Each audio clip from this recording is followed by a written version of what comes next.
Good afternoon. कैसे बेटा सब लोग? बढ़िया एकदम। चले देखिए, पिछली क्लास तक कहाँ तक हो गया था अपना?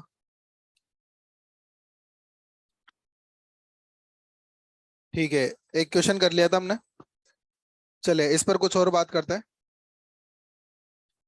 कोई होमवर्क दे रखा है क्या? लाइए पहले होमवर्क कंप्लीट करते हैं। होमवर्क कंप्लीट करते हैं। अच्छा, बिगनर बॉक्स नंबर 2 में। अच्छा, तीन ही क्वेश्चन थे ना, 6, 7 और 8। 6 क्वेश्चन अपने आप में 12 क्वेश्चन के बराबर था। चलिए तो क्वेश्चन नंबर 6। किसी पार्ट में कोई डाउट है किसी को? क्वेश्चन नंबर 6 में नहीं है। Question number 7, question number 8। Done. चले अब एक क्वेश्चन मैं बोलता हूँ, लिखें। लिखो बेटा, एक क्वेश्चन लिखो। लिखे बेटा एक क्वेश्चन।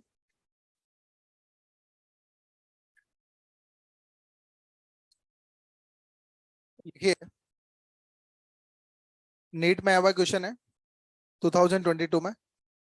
लिखेंगे, a current carrying circular coil, a current carrying circular coil has radius 1 meter. A current carrying circular coil has radius 1 meter and current under root 2, root में 2 ampere. Current under root 2 ampere. Find magnetic field on axial point. Find magnetic field on axial point which is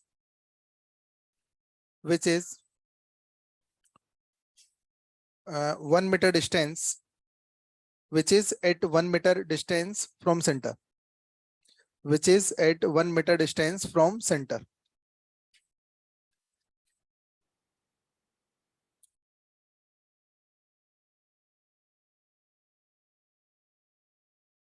ये NEET 2022 में आवा question है।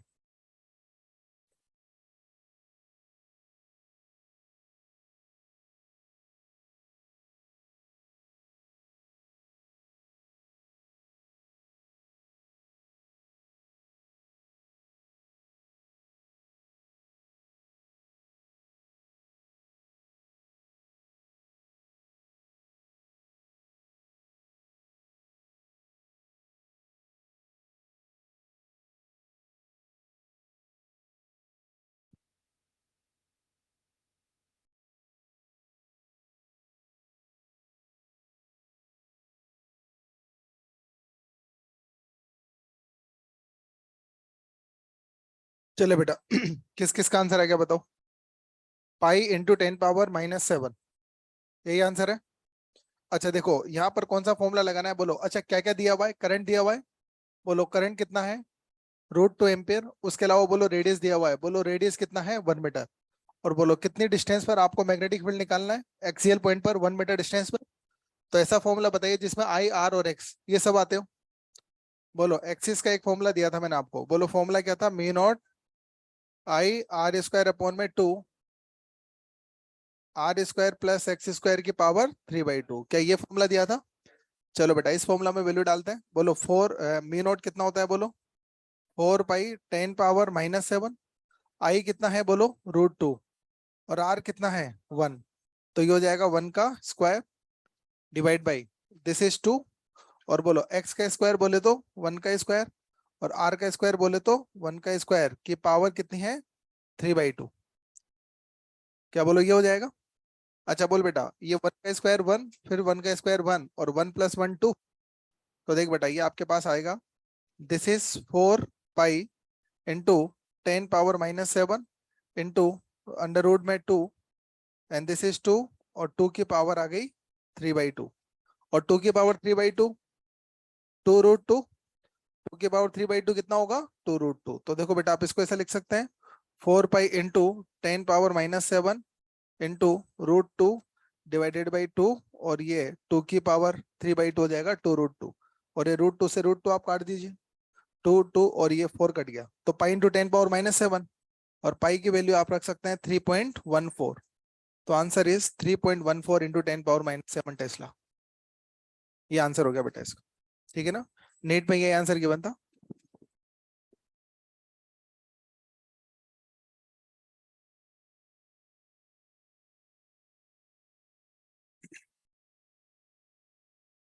चलिए एक और question बोलता हूँ,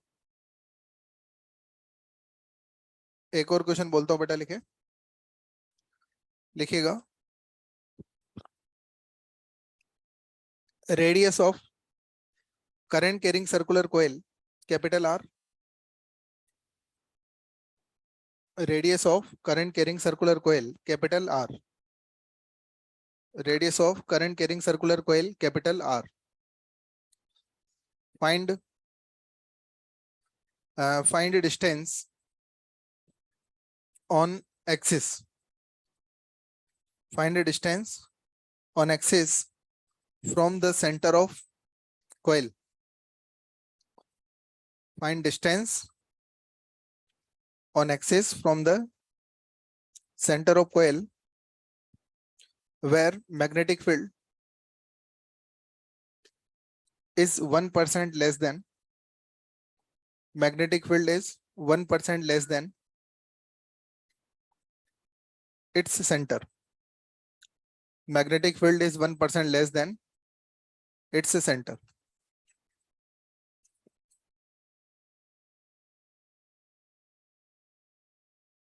चलो ट्राई करें बेटा।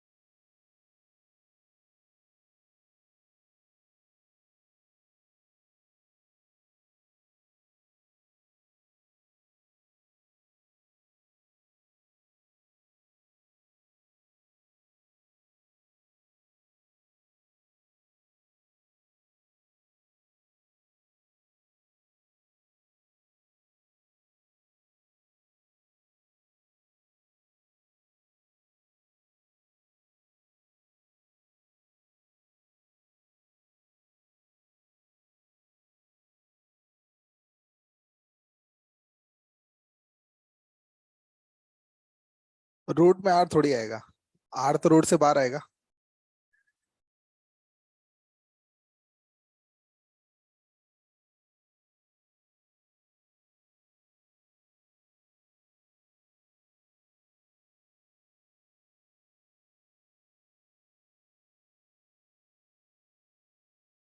हाँ बोलो बेटा, किस किस का आंसर आ गया, बोले किस किस का आंसर आ गया, आ गया। R by under root 150, R upon under root में 150। अच्छा देखो बेटा, इस क्वेश्चन का लॉजिक क्या रहेगा, क्या आप इस क्वेश्चन में इस वाले फॉर्मूला के पीछे पड़े होगे? बिल्कुल इस फॉर्मूला से भी आंसर आ सकता है, लेकिन यार इस फॉर्मूला से अगर आप जाएंगे तो कैलकुलेशन काफी लंबी हो जाएगी, कैलकुलेशन काफी टफ हो जाएगी और सोल्व करने में दिक्कत आ जाएगी फिर। सुने, एक बात बताओ, हम ये जानते हैं कि रिंग का मैक्सिमम मैग्नेटिक फील्ड कहाँ होता है? सेंटर पे। क्या सेंटर पे मैक्सिमम फील्ड होता है? और एक बात बताइए, उसने ऐसी डिस्टेंस हमसे मांगी है, ऐसी लोकेशन हमसे मांगी है जहां पर फील्ड सेंटर से 1% कम हो जाए। फील्ड सेंटर से 1% कम हो, या ऐसा कह लीजिए कि सेंटर का 99% हो जाए। और एक बात बताओ, सेंटर से 1% कम वाली जो पोजीशन होगी, सेंटर से 1% कम फील्ड वाला जो पॉइंट होगा, वो सेंटर से बहुत दूर मिलेगा कि आसपास ही मिल जाएगा? हाँ, आप बहुत ज्यादा फील्ड कम करने की बात नहीं कर रहे, आप सिर्फ सेंटर से 1% कम फील्ड की बात कर रहे हो। और सेंटर से 1% कम फील्ड का वैल्यू सेंटर के नियर बाय पॉइंट्स पर मिल जाएगा। और अगर ऐसा पॉइंट सेंटर के नियर बाय पॉइंट्स पर मिल जाएगा, तो फिर आपको इस वाले फॉर्मूला पर जाने की जरूरत नहीं है, आप अपना आंसर बी नियर वाले फॉर्मूला से भी निकाल सकते हो। कैसे निकाल सकते हो? बी नियर वाले फॉर्मूला से भी निकाल सकते हो। और बोल बेटा, बी नियर का जो फॉर्मूला होता है, बोल वो क्या होता है? बी नियर का फॉर्मूला होता है बी सेंटर। बोलो फिर आगे, बोलो 1 - 3/2 एक्स स्क्वायर अपॉन में आर स्क्वायर। क्या इस फॉर्मूला से भी निकाला जा सकता है? हाँ, और ये नियर वाला फॉर्मूला क्या हमेशा चलता है क्या? ये नियर वाला फॉर्मूला हमेशा नहीं चलता, ये केवल सेंटर के आसपास वाले पॉइंट्स पर ही चलता है। और अगर क्वेश्चन में हिंट अवेलेबल हो कि आपको जिस पॉइंट पर काम करना है वो सेंटर के आसपास ही है, तब जाकर ये फॉर्मूला लगेगा। और यहाँ पर क्वेश्चन में हिंट अवेलेबल है, क्वेश्चन में हिंट अवेलेबल है, बोलो क्या अवेलेबल है? बोला ऐसा पॉइंट ढूंढ के लाओ जहां पर फील्ड सेंटर का 1% कम हो, और 1% कम के आसपास ही मिल जाएगा, तो ये फॉर्मूला लग जाएगा। तो बताइए वो इस बी नियर को कितना करने की बात कर रहे हैं, बोलो? Be near, be near is what? 1% less than of 99% of centre. तो बताइए आप बी नियर को क्या रख सकते हैं? Be near is 99% of centre. क्या बोलो, मैं बी नियर को ऐसा लिख सकता हूँ? और बोल बेटा 99% का मतलब बोलो क्या होता है? 99% का मतलब होता है 99/100 इंटू बी सेंटर। क्या बोलो ये 99% का मतलब है? तो बेटा बी से बी नियर का वैल्यू यहाँ पर रख दें, तो बी नियर का वैल्यू यहाँ पर आपके पास आ जाएगा 99/100 इंटू बी सेंटर। बोलो इक्वल टू, बोलो क्या आ जाएगा? इक्वल टू आ जाएगा बी सेंटर और 1 - 3/2। बोलो क्या हो गया? x² अपॉन में r²। बोलो क्या बी सेंटर से बी सेंटर कैंसिल? अच्छा अब एक काम करो, ये वाली जो टर्म है इसको उठाकर इधर ला दो और 99/100 को इधर रवाना करो। इस वाली टर्म को अगर मैं इधर उठा के लिखता हूँ तो दिस इज 3/2 x² अपॉन में r²। और ये आ जाएगा 1/99/100। और 99/100 इज वॉट? 1/100। बोलो ये कितनी बार कटा, बोलो? ये 50 बार कटा। और अगर आप इसको क्रॉस मल्टीप्लाई करते हैं तो x² इक्वल टू आपके पास आता है r² अपॉन में 150। और अगर आप दोनों तरफ अंडर रूट लेके सोल्व करते हो तो x इक्वल टू आता है आपके पास में r अपॉन में अंडर रूट 150। ये बेटा आंसर आ जाएगा। आप चाहें तो इसको आगे भी सोल्व कर सकते हो, जैसे रूट में 150 क्या 25/6, और 25 को रूट से बाहर लिख के क्या 5 लिख सकते हो? तो इसी क्वेश्चन का आंसर r अपॉन में 5√6 भी आ सकता है। बोलो क्लियर है? अच्छा अब एक और बात करें यार, एक बात बताओ, ये जो बी नियर का आपने फॉर्मूला लिखा ये कितने परसेंट तक चल सकता है? 5% तक चल सकता है। अगर वो ऐसी लोकेशन मांग रहा है जहां पर फील्ड सेंटर से 4% कम हो, क्या ये फॉर्मूला लग जाएगा? ऐसी लोकेशन मांगे जहां पर फील्ड सेंटर से 3% कम हो, क्या फॉर्मूला लग जाएगा? लेकिन उसने बोला यार ऐसा पॉइंट ढूंढ के लाओ जहां पर फील्ड सेंटर से 20% कम हो, क्या फॉर्मूला लग पाएगा? फिर किससे काम होगा? क्या वो जो प्रॉपर फॉर्मूला है उससे काम होगा? अच्छा ये फॉर्मूला केवल नियर पॉइंट्स पे लगता है कि सब जगह लगता है? ये वाला फॉर्मूला तो सब जगह लगता है, near point of, far point of, her point पर ये वाला फॉर्मूला एप्लीकेबल है। ये फॉर्मूला केवल तभी अप्लाई करना होता है जब आपका पॉइंट सेंटर के नियर बाई हो। और नियर बाई के लिए वो हिंट देगा, जैसे इस वाले क्वेश्चन में लिखा कि वो पॉइंट ढूंढ के लाइए जहां पर फील्ड सेंटर से 1% कम हो। या वो ऐसा लिख देगा क्वेश्चन में कि जो पॉइंट की डिस्टेंस है वो सेंटर से बहुत जो पॉइंट की डिस्टेंस है एक्स, वो रेडियस से बहुत छोटी है। अगर उसने क्वेश्चन में लिख दिया कि x is very very less than r, आपको याद होगा ये जो कंडीशन आपने डेराइव करी थी बाइनोमियल थ्योरम से लेकर आए थे पिछली क्लास का, याद है? और बाइनोमियल थ्योरम में क्या x² r² से बहुत छोटा होना चाहिए? अगर क्वेश्चन में हिंट अवेलेबल हो कि x r से बहुत छोटा है तो भी आप ये फॉर्मूला लगा सकते हैं। या उसने बोला कि 1% कम हो, 2% कम हो, तो भी आप ये फॉर्मूला लगा सकते हैं। बोलो क्लियर है? कोई कंफ्यूजन है इसमें किसी को? हो तो बात करें। नहीं है? चलो नहीं है तो फिर अगला पॉइंट, अगला हेडिंग लिखना है। हाँ बोल बेटा।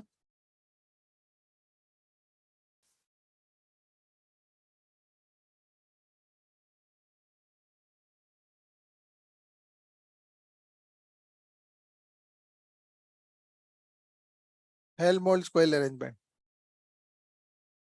हाँ हाँ लगाओ ना, उसमें क्या दिक्कत है? सेंटर को, हाँ, तो फिर वो पावर 3/2 सोल्व करना पड़ेगा ना। कैलकुलेशन तो उसी में है असली तो। तुमने पहले स्टेप बोली, आगे की स्टेप कौन करेगा फिर? अरे तो ये तो इसमें पावर 3/2 कहाँ है तुम्हारे? करके देखे एक बार उसको, अगर उसको वो जो बी को लेगा वो 80% लेगा ना, सेंटर का 80% लेगा, 20% का मतलब 80% है, और 80% का मतलब 80/100। ये वाला फॉर्मूला मत लगाना। कौन सा फॉर्मूला लगाना? B near, sorry, B equal to B centre upon में 1 + x² अपॉन r² की पावर 3/2। तो 99, उससे कैलकुलेशन हो गई? दिखा देगे? नहीं आंसर तो आएगा, लेकिन कैलकुलेशन इतनी जल्दी कैसे हो गई उसमें? इतना इजी कैलकुलेशन नहीं है उस क्वेश्चन का तो।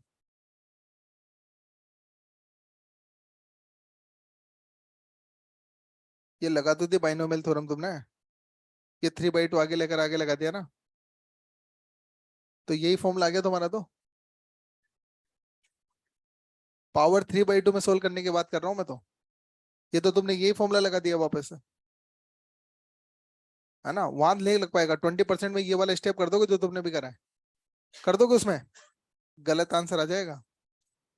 20% में नहीं चलेगा? हाँ, 20% में क्यों बाइनोमियल चलेगी? 20% में नहीं चलेगा बेटा।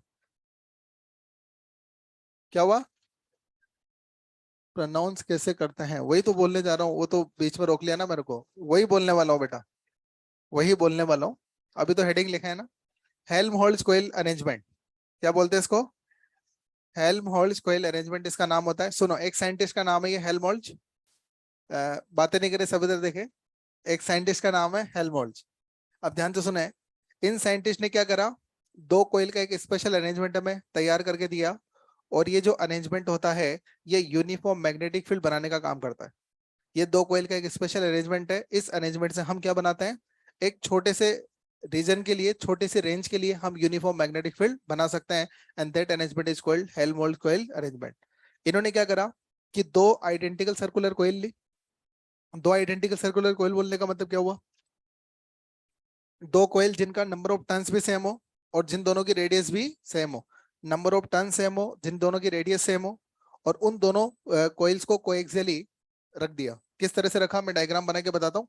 देख बेटा, ये एक सर्कुलर कोयल है, ठीक है, और इसके कोएक्सियल एक और सर्कुलर कोयल को इस तरह से रख दिया। ये दो सर्कुलर कोयल हो गए। दोनों कैसे रखी है बेटा? ये दोनों सर्कुलर कोयल जो है वो कोएक्सियली रखी है, और दोनों आइडेंटिकल है। आइडेंटिकल बोलने का मतलब है इसमें अगर एन टर्न्स है तो इसमें भी एन टर्न्स है, इसमें अगर आर रेडियस है तो इसमें भी आर रेडियस है, और अगर इसमें आई करंट है तो इसमें भी आई करंट है।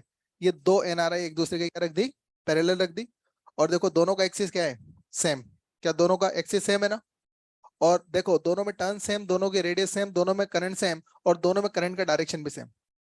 दोनों में करंट का डायरेक्शन में सेम। और साथ ही साथ इन दोनों के सेंटर के बीच की जो दूरी है वो इनकी रेडियस के बराबर होती। दोनों के सेंटर के बीच की दूरी कितनी हो, दोनों के रेडियस के बराबर हो। तो अगर आप दो कोयल को अगर इस तरह से अरेंज कर देंगे, तो इन दोनों कोयल के सेंटर के बीच में आपको यूनिफॉर्म मैग्नेटिक फील्ड मिलेगा। क्या मिलेगा? और ये अरेंजमेंट एक साइंटिस्ट ने बना के दिया था, हेल्महोल्ट्ज ने। इसलिए इस कोयल के अरेंजमेंट को क्या नाम रख देते हैं, हेल्महोल्ट्ज कोयल अरेंजमेंट। ध्यान से सुनो। तो एक बात बताइए, हेल्महोल्ट्ज कोयल अरेंजमेंट में दो कोयल को किस तरह से अरेंज करना है? दो आइडेंटिकल कोयल लेनी है। आइडेंटिकल बोलने का मतलब नंबर ऑफ टर्न सेम होता है, रेडियस सेम होती है। अच्छा, दोनों में सेम करंट सेम डायरेक्शन में चलाना है, सेम करंट को सेम डायरेक्शन में चलाना है, और साथ ही साथ उनके सेंटर के बीच की दूरी रेडियस के बराबर रखनी। अगर दो कोयल को आपने इस तरह से अरेंज कर दिया, तो इन दोनों कोयल के सेंटर के बीच में जो मैग्नेटिक फील्ड हमें मिलेगा वो यूनिफॉर्म मैग्नेटिक फील्ड मिलेगा। कैसा मिलेगा? यूनिफॉर्म मैग्नेटिक फील्ड मिलेगा। अगर कोई बच्चा बोले कि सर हमें डिस्टेंस को आर की जगह टू आर रख दो तो क्या होगा? क्या सर एक की रेडियस आर और एक की रेडियस टू आर कर दे तो क्या होगा? सर एक में करंट ऐसे चला दे, एक में करंट ऐसे चला दे तो क्या होगा? जो भी होगा वो दो कोयल का अरेंजमेंट बन जाएगा, लेकिन वो अरेंजमेंट हेल्महोल्ट्ज नहीं बोल पाएंगे। अगर आपको दो कोयल के अरेंजमेंट को हेल्महोल्ट्ज बोलना है तो ये सारी कंडीशंस का पूरा होना जरूरी है। दोनों का रेडियस सेम हो, दोनों में टर्न सेम हो, दोनों में करंट का वैल्यू सेम हो, दोनों में करंट का डायरेक्शन सेम हो, और साथ ही साथ दोनों के सेंटर के बीच की दूरी उनकी रेडियस के बराबर हो। अगर ये सारी कंडीशंस पूरी होगी तो ही आप उस अरेंजमेंट को हेल्महोल्ट्ज अरेंजमेंट नाम दे पाएंगे। अगर मान लीजिए आपने इनके बीच की दूरी को टू आर कर दिया, तो फिर आप इसको सिर्फ दो कोयल का अरेंजमेंट ही कह पाएंगे, आप इस अरेंजमेंट को हेल्महोल्ट्ज नहीं कह पाएंगे। बात समझ में आ रही है? अब देखिएगा, इस अरेंजमेंट के करने से आपको दोनों कोयल के सेंटर के बीच में एक यूनिफॉर्म मैग्नेटिक फील्ड मिलता है। और वो यूनिफॉर्म मैग्नेटिक फील्ड कैसे मिलता है उस बात को मैं समझाता हूँ। इधर देखो बेटा आप लोग, देखे सब इधर देखें। देख बेटा, ये पहली कोयल है उसका सेंटर है, और ये दूसरी कोयल का सेंटर है, और दोनों के बीच में दूरी कितनी है, टू आर। क्या ये दोनों का मिड पॉइंट है? अगर ये दोनों का मिड पॉइंट है, अगर ये दोनों का मिड पॉइंट है तो बताइए इस पॉइंट की दूरी इसके सेंटर से कितनी है, r/2। और इस पॉइंट की दूरी इस सेंटर से भी। और पिछली क्लास में क्या हमने बी और एक्स में ग्राफ बनाया था, r/2 पर क्या होता था ग्राफ में, मैक्सिमम नहीं होता था। ये बहुत बड़ी गलतफहमी पाल लेते हैं दिमाग में, वो इलेक्ट्रिक फील्ड से रिलेट कर बैठते हैं हम इसको। इलेक्ट्रिक फील्ड में हमने देखा था कि r/√2 पर फील्ड मैक्सिमम होता था, यहाँ पर फील्ड मैक्सिमम सेंटर पर होता है। r/2 पर कोई फील्ड मैक्सिमम नहीं होता है। r/2 पर ग्राफ का कर्वेचर बदलता है, ग्राफ का शेप बदलता है, कौन क्यों से कॉन्वेक्स होता है, या कह लीजिए वहां पर ग्राफ स्ट्रेट लाइन होता है। याद है आपको? अच्छा, इस r/2 के पहले ग्राफ कैसा था, पैराबोला टाइप। इसका हुआ पैराबोला टाइप। अच्छा, और r/2 के बाद ग्राफ का शेप रेक्टेंगुलर हाइपरबोला टाइप। बोला कैसा ग्राफ था ना? ये सब पिछली क्लास में देखा था अपन ने। अब आ जाओ, एक काम करते हैं, दोनों का ग्राफ बनाते हैं। सब इधर देखे बेटा, इन दोनों के लिए अपन ग्राफ बनाते थे। पहले इंडिविजुअली ग्राफ बनाते हैं, फिर नेट ग्राफ कैसा आएगा उस पर बात करते हैं। देखो पहले तो दोनों रिंग का हम लोग इंडिविजुअली ग्राफ बनाते हैं। इधर देखना बेटा, दोनों का इंडिविजुअली ग्राफ बनाते हैं। अच्छा, अगर मैं आपसे बोलूं एक बार इस वाली कोयल को हाइड करके, और मैंने बोला कि यार इस वाली कोयल के लिए बी और एक्स में ग्राफ बनाओ, क्या बना दोगे? अच्छा बोलो, ये सेंटर और सेंटर से r/2 तक तो ग्राफ कैसा होगा? खिसका हुआ पैराबोला। क्या बोलो? सेंटर से लेकर के r/2 तक ग्राफ खिसका हुआ पैराबोला होगा। और r/2 के बाद ग्राफ का शेप बदल के बोलो कैसा हो जाएगा? क्या रेक्टेंगुलर हाइपरबोला जैसा हो जाएगा? उसके बाद ग्राफ रेक्टेंगुलर हाइपरबोला जैसा हो जाएगा। अच्छा वैसे देखो, अब इस वाली को हाइड कर लो, इस वाले के लिए ग्राफ बनाओ। सेंटर से लेकर r/2 तक तो क्या होगा? यस, खिसका हुआ पैराबोला, बोलो यही होगा ना। और उसके बाद में ये इस तरह का शेप हो जाएगा। बोलो मामला क्लियर है? अब ध्यान से देखिएगा, सुने। ये वाला ग्राफ इस वाली कोयल के लिए है, ये वाला ग्राफ इस वाली कोयल के लिए है। और दोनों के लिए जो नेट मैग्नेटिक फील्ड मिलता है वो इस तरह से मिलता है। तो ये जो मैंने ब्लू वाली लाइन बना रखी है, ये ब्लू वाली लाइन जो है, ये दोनों कोयल का नेट मैग्नेटिक फील्ड बताती है। क्या बताती है? नेट मैग्नेटिक फील्ड ये दोनों बताते हैं। अबे पढ़ाई पे ध्यान दो ना। तो ये है दोनों का नेट मैग्नेटिक फील्ड बताती है। और ध्यान से सुनो, अच्छा ये नेट मैग्नेटिक फील्ड कैसे आता होगा इसको समझते हैं। एक बार इधर देखोगे तुम लोग, अब इधर उधर ध्यान लगाते हो तुम लोग। तो ये नेट मैग्नेटिक फील्ड कैसे बनता है, आज उस पर बात करते हैं। सुने सुने सुने, अब लॉजिकल बात है, इधर सुने। ये ग्राफ ऐसा कैसे बना होगा पहले उसको मैं समझाता हूँ, ध्यान से सुने आप लोग। अच्छा एक बात बताओ मेरा, इन दोनों स, इन दोनों सर्कुलर कोयल का रेडियस सेम है, दोनों में करंट सेम है। तो बताइए, जितना मैग्नेटिक फील्ड ये कोयल अपने सेंटर पे बनाती होगी, क्या उतना ही मैग्नेटिक फील्ड ये भी अपने सेंटर पे बनाती होगी? चलिए आपको समझाने के लिए मान लेते हैं कि ये कोयल अपने सेंटर पे फील्ड बनाती है 10। कितना बनाती है? तो ये कोयल भी अपने सेंटर पे क्या 10 ही बनाएगी ना। और आप ये भी जानते हैं कि कोयल के सेंटर पे फील्ड मैक्सिमम होता है। फील्ड क्या होता है? तो देखिए, इस वाली कोयल के सेंटर पे फील्ड 10 है, और ये इस कोयल से बनने वाला मैक्सिमम फील्ड होगा। बोलो क्लियर है? और जैसे जैसे आप सेंटर से दूर जाते हैं, क्या वैसे वैसे फील्ड कम होता है?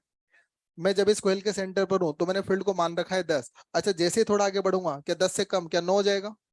और आगे बढ़ूंगा 8, और आगे बढ़ूंगा 7। मान लीजिए इसके सेंटर तक आते आते रह गया 5। कितना रह गया? अच्छा यहाँ पर 5, क्या इसके फील्ड की बात हो रही है ना। इसने कितना बना रखा है?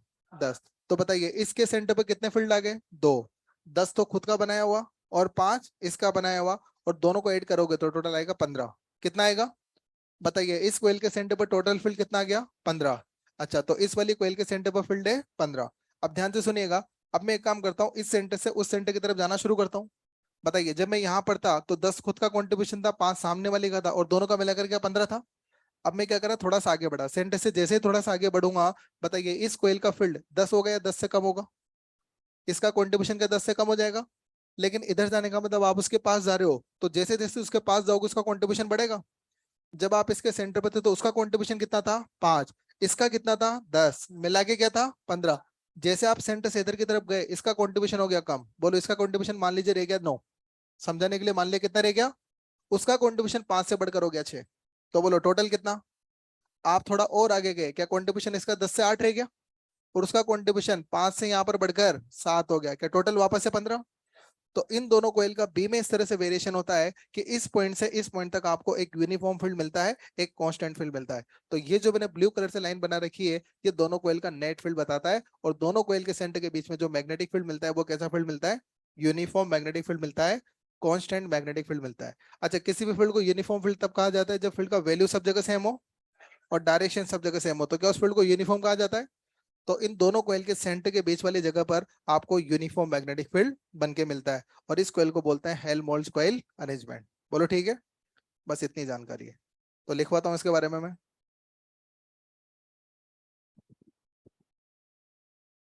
लिखिएगा हेल्महोल्ट्ज कोयल अरेंजमेंट, इसके बारे में लिख ले बेटा थोड़ा सा। बोले, लिखें इट प्रोड्यूस, ग्राफ बाद में बना लेना, पहले मैं बोल देता हूँ। It produce uniform magnetic field, it produce uniform magnetic field in a short range, it produce uniform magnetic field in a short range, in a short range। फिर आगे लिखो,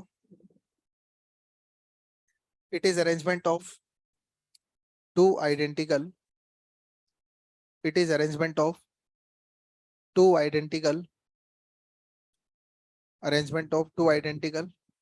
coaxial coils, arrangement of two identical coaxial coils having same radius, comma, same current in same direction, having same radius, comma, same current in same direction, and placed equal to distance, and placed distance equal to radius, and placed at distance equal to radius, placed at distance equal to radius. ठीक है, और ये photo बना लो बेटा.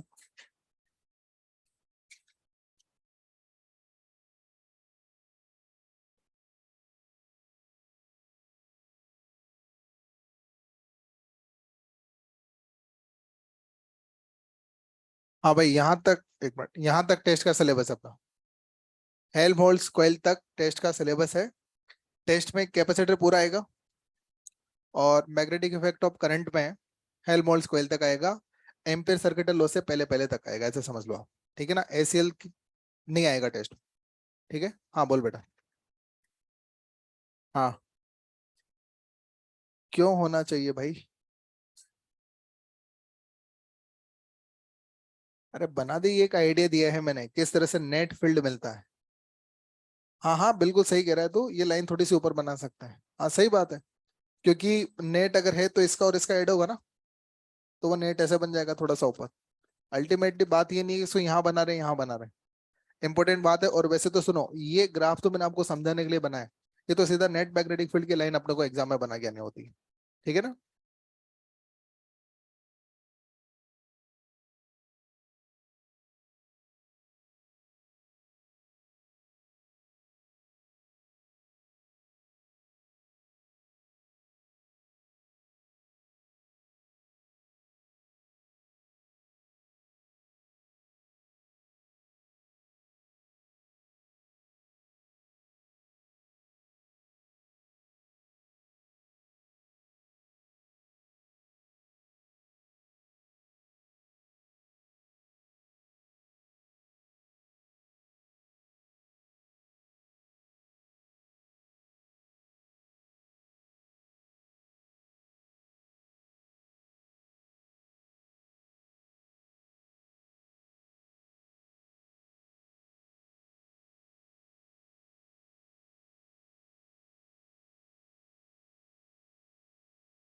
देखो बेटा, ampere circuit लो, पहले एक लाइन बोलता हूँ वो लिख लो, फिर समझाना शुरू करता हूँ. एम्पेयर सर्किट लो, इसको शॉर्ट में बोलेंगे एसीएल. एम्पेयर लो भी बोल देते हैं इसको. ठीक है ना. एम्पेयर सर्किट लो इस फुल नेम, एसीएल भी बोल देता है और एम्पेयर लो भी इसको बोल देता है. ठीक है ना. इसमें लिखे हैं line integration of magnetic field, line integration of magnetic field along any closed path, line integration of magnetic field along any closed path, line integration of magnetic field along any closed path is equal to mu naught times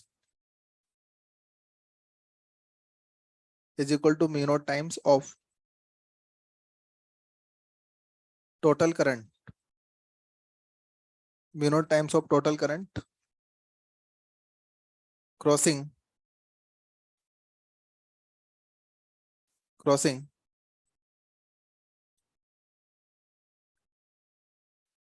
total current crossing that path, total current crossing that path.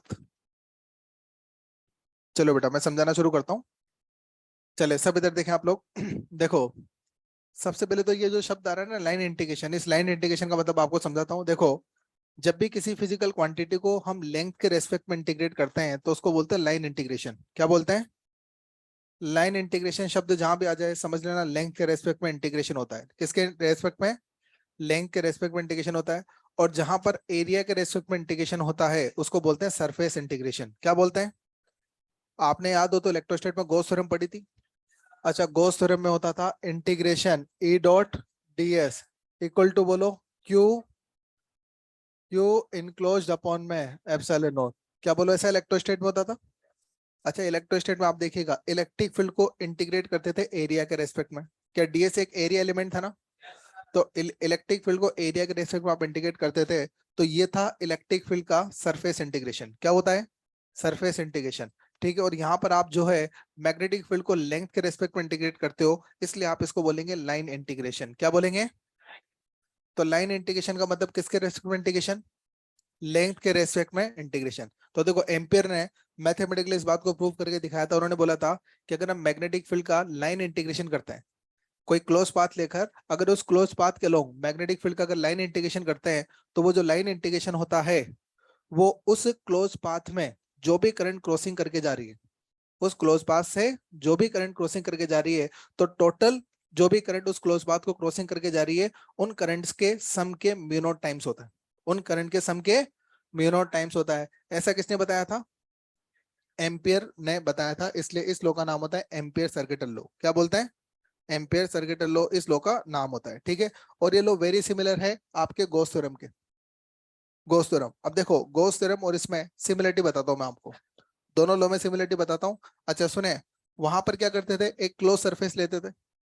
Gauss theorem में क्या करते थे याद है आपको? आप एक close surface लेते थे, और जैसे मान लीजिए मैं बोलता था यहाँ पर Q1, यहाँ पर Q2, यहाँ पर Q3, और मान लीजिए बाहर Q4 रखा है। तो आप एक बात बताइए, जब आप इस इक्वेशन का यूज करते थे, तो इस इक्वेशन में क्यू इनक्लोज को लिखने में किसको देखते थे? केवल इनक्लोज चार्जेस को देखते थे। इस क्लोज सरफेस में जो भी चार्जेस रखे होते थे उनको ही आप क्यू इनक्लोज लिखने में कंसिडर करते थे। अच्छा, इलेक्ट्रिक फील्ड लिखने में किस किस चार्ज को कंसिडर करते थे? इलेक्ट्रिक फील्ड को रखने में सभी चार्जेस कंसिडर होते थे, इनसाइड चार्ज भी और आउटसाइड चार्ज। इनक्लोज चार्ज भी कंसिडर होते थे, और सरफेस के बाहर वाले चार्ज भी इलेक्ट्रिक फील्ड को लिखने में कंसिडर होते थे। बोलो क्लियर है? बिल्कुल वही काम यहाँ पर करेंगे। तो देखिएगा, जब आप इस इक्वेशन का यूज करेंगे तो इस इक्वेशन में हम एक क्लोज पाथ लेकर काम करेंगे। यहाँ पर एक क्लोज सरफेस लेकर काम करते थे, और यहाँ पर एक क्लोज पाथ लेकर काम करेंगे। सरफेस और पाथ में डिफरेंस समझते हो? एग्जाम्पल लेके समझाता हूँ। जैसे कि स्पेयर क्या है? क्लोज सरफेस या क्लोज पाथ? Close surface. अच्छा, सिलेंडर क्या है? अच्छा, रेक्टेंगल क्या है? क्लोज सरफेस या क्लोज पाथ? सर्कल क्या है? क्यूब क्या है? Close surface. तो जब आप एम्पियर लॉ का यूज करेंगे तो यहाँ पर क्लोज पाथ लेंगे, और जब गॉस थ्योरम का यूज करते थे तो क्लोज सरफेस आप लिया करते थे, याद है? और गॉस थ्योरम को लिखते समय जब आप इस फॉर्मूला में क्यू इनक्लोज को लिखते थे, तो क्यू इनक्लोज में केवल सरफेस में एनक्लोज चार्ज को ही कंसिडर करते थे, बाहर वाले चार्जेस को क्यू इनक्लोज लिखने में कंसिडर नहीं करते थे। अच्छा, और इलेक्ट्रिक फील्ड में किस किस को कंसिडर करते थे? सारे चार्जेस को आप कंसिडर करते थे। तो ध्यान से सुनो, जैसे जब मैं कहीं पर अगर एम्पियर लॉ अप्लाई करूंगा, फॉर एग्जांपल जैसे मान लीजिए ये मेरे पास में कोई रैंडम शेप का क्लोज पाथ है। ये बोलो कैसा पाथ है?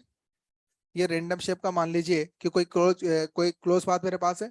मान लीजिए इस क्लोज पाथ से कुछ करंट क्रॉस होकर जा रही है। सपोज कीजिए कि कोई करंट I1 है वो इससे क्रॉस हो रही है, कोई करंट I2 है वो भी इससे क्रॉस हो रही है, I3, I4 और I5। ये करंट जो है इस क्लोज पाथ से क्रॉस होकर जा रही है। अच्छा, एक करंट यहाँ पर है I6, और एक करंट यहाँ पर है I7। ठीक है। टोटल 7 करंट यहाँ पर मैंने दिखा रखी है, जिसमें से जो 5 करंट है वो तो इस क्लोज पाथ से क्रॉस होकर जा रही है, और 2 करंट क्लोज पाथ से बाहर है। मतलब इन करंट को क्लोज पाथ ने बाउंड नहीं कर रखा है। बोलो क्लोज पाथ पे बाउंडेड करंट कौन कौन है?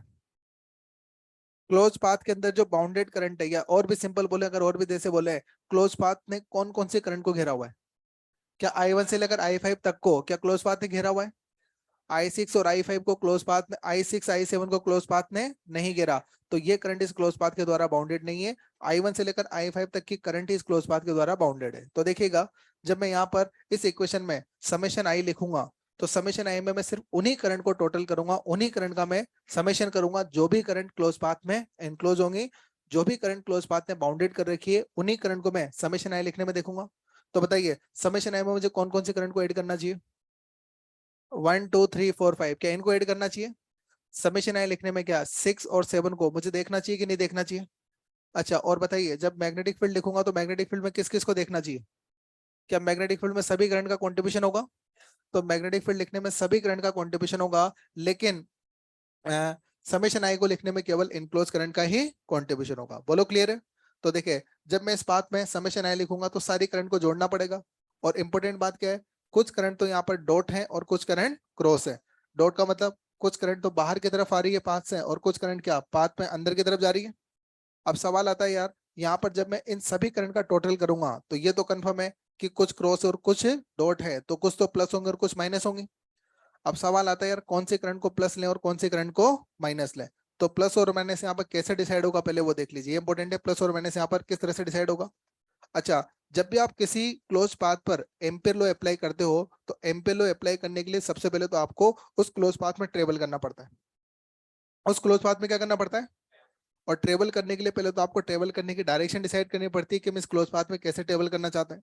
और सिंपल सी बात है, किसी भी क्लोज पाथ में ट्रेवल करने के दो ही आइडिया हो सकते हैं, या तो आप उस क्लोज पाथ में एंटी क्लॉकवाइज ट्रेवल करते हैं या फिर क्लॉकवाइज ट्रेवल करते हैं। अच्छा, या तो क्वेश्चन के अंदर जो डायग्राम होता है उसमें डायग्राम के अंदर वो इस क्लोज पाथ में ट्रेवल करने के लिए एरो बना के दे देगा।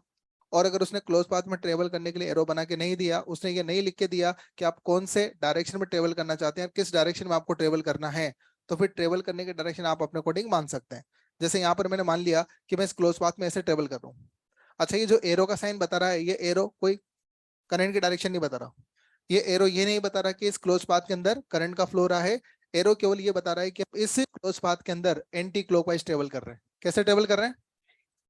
एंटी क्लॉकवाइज ट्रेवल कर रहे हैं। फिर आपको क्या करना है कि ट्रेवल करने की डायरेक्शन में अपने राइट हैंड के फिंगर्स को कल करना है, और फिंगर्स को एंटी क्लॉकवाइज कल करेंगे। और एंटी क्लॉकवाइज कल करने पर थंब किधर आ रहा है? बाहर।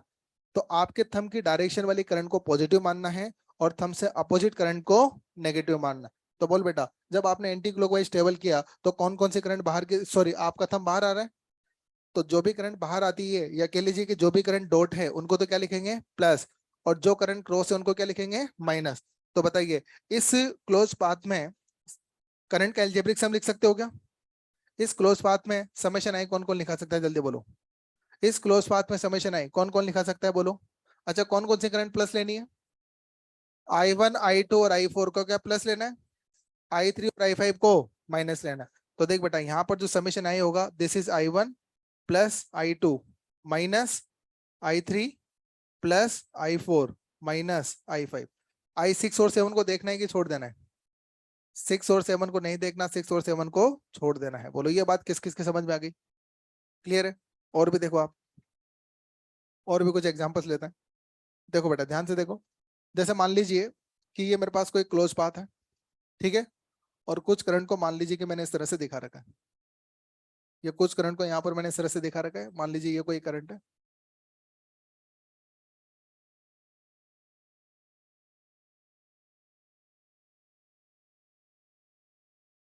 ये कुछ करंट को मैंने यहाँ पर दिखा दिया, ठीक है।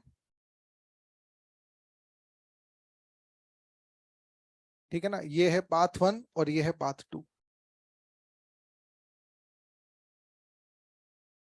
सुनो, ध्यान से सुनो। देखो, यहाँ पर ये दो, अच्छा, ये कोई सर्कुलर रिंग नहीं है, पहले बता दूं। ये कोई सर्कुलर रिंग नहीं है, और ये करंट की डायरेक्शन भी नहीं है। ये जो एरो आपको दिखा रखे हैं, इस क्लोज पाथ में ट्रेवल करने की डायरेक्शन को दिखा रखे हैं। किसको दिखा रखे हैं? क्लोज पाथ में ट्रेवल करने की डायरेक्शन के लिए एरो आपने दिखा रखे हैं। ध्यान से सुनिएगा, सबसे पहले तो ये वाला पाथ 1 हो गया, ये वाला पाथ 2 हो गया। और आपसे बोला जाता है कि दोनों ही पाथ के लिए पी का लाइन इंटीग्रेशन बताइए।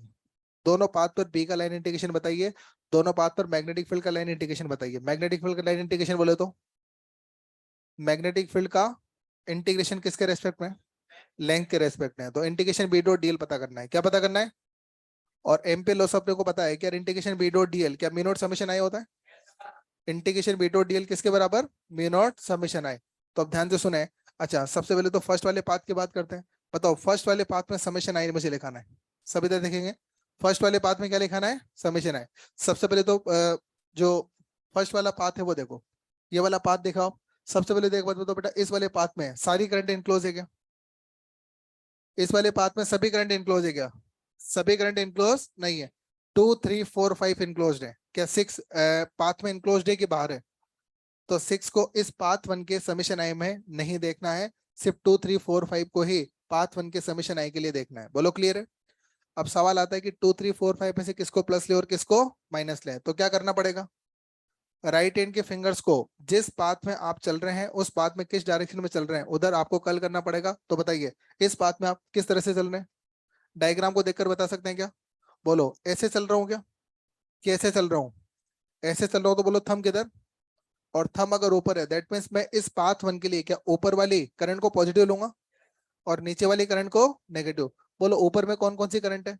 2 3, और नीचे में 4 5। तो बताओ समेशन आई को लिख दोगे क्या? समेशन आई लिखाना जरा। 2 + 3, बोलो -4 -5। क्या बोलो ये माइनस का 4 हो गया, और माइनस का 4 हो गया तो बोलो integration B dot DL equal to बोलो म्यू नॉट समेशन आई। क्या बोलो ये माइनस का 4 म्यू नॉट आ गया ना? तो पाथ 1 के लिए जो इंटीग्रेशन बी डॉट डीएल होगा that is the -4 mu naught. बात समझ में आई? और भी देखो, चलो पाथ नंबर 2 पर अप्लाई करते हैं ये बात। पाथ नंबर 2 पर अप्लाई करते हैं। पाथ नंबर 2 पर कौन कौन अप्लाई कर सकता है बोलो? समेशन आई लिखवा दोगे पाथ 2 का? बोलो पाथ 2 का समेशन आई लिखवा दोगे? बोलो पाथ 2 में कौन कौन सी करंट इनक्लोज है? क्या सारी करंट पाथ 2 में इनक्लोज है? तो सारी करंट्स का एल्जेब्रिक सम कर ले, पाथ 2 में सभी करंट का एल्जेब्रिक सम कर ले। अब बात आती है साइन की। क्या बोलो साइन बना दोगे? कौन कौन साइन बना देगा जल्दी बोलो? साइन बना देगा बोलो। एरे को कटिंग हाथ घुमाओ अपना, एरे को कटिंग हाथ घुमाओ। यस, थंब ऊपर या नीचे? क्या थंब वापस ऊपर आ रहा है? यस, थंब वापस ऊपर आ रहा है, मतलब फिर से ऊपर वाली डायरेक्शन को पॉजिटिव लेंगे और नीचे वाली को नेगेटिव। बोल बेटा ऊपर कौन कौन है? 2 ऊपर है प्लस आएगी, 3 ऊपर है प्लस आएगी, 4 नीचे है माइनस आएगी, 5 नीचे है माइनस आएगी, और 6 ऊपर है तो क्या वो प्लस आएगी? तो बोलो टोटल करंट अगर आप देखोगे तो ये हो जाएगा +2। टोटल करंट कितनी हो जाएगी? और टोटल करंट अगर +2 हो जाएगी तो बोल बेटा इंटीग्रेशन बी डॉट डीएल कौन से पाथ के लिए? Second path. पहले फर्स्ट पाथ था, अब सेकंड पाथ के लिए मैं कर रहा हूँ। तो बोलो ये कितना जाएगा? 2 म्यू नॉट। आगे बात समझ में? किस किस की बात क्लियर है? कोई कंफ्यूजन है किसी का? लिख दे।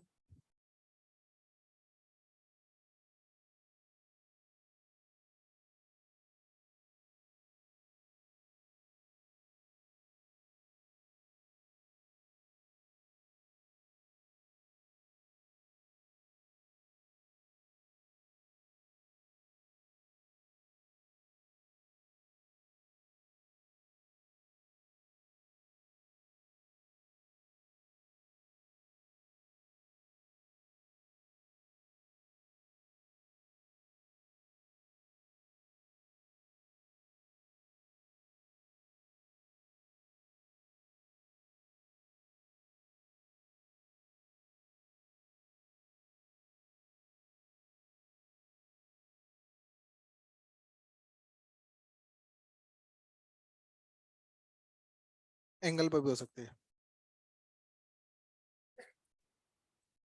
जैसे ये पाथ है ना, कोई करंट अगर ऐसे आ रही है तो उसके अपन इसे डॉट की तरह कंसिडर करेंगे। करंट के क्रॉस करने का सेंस देखेंगे। कोई करंट अगर ऐसे जा रही है तो वो क्रॉस के सेंस में जाएगी, कोई करंट ऐसे आ रही है तो डॉट के सेंस में देख ले। तो फिर वो इनक्लोज ही नहीं है, इनक्लोज ही नहीं है फिर तो। हाँ।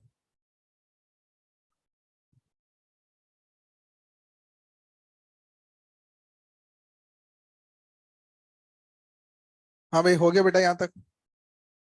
बहुत बढ़िया। अरे इतना सा लिखने में इतना टाइम लगा दिया?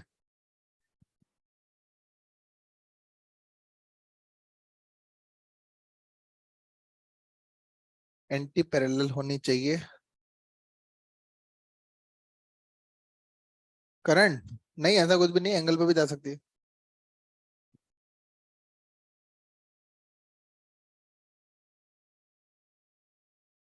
इस करंट का सेंस ऊपर की तरफ है ना, तो इसको पॉजिटिव लेंगे।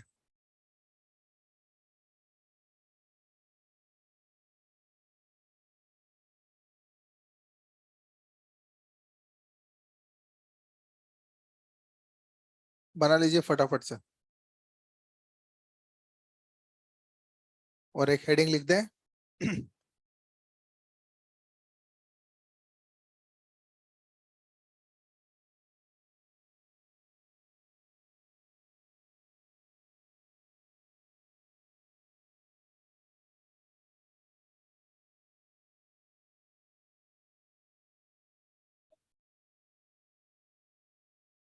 क्या चीज? करंट में डायरेक्शन कब, सॉरी, करंट वेक्टर कब सोने लग गया?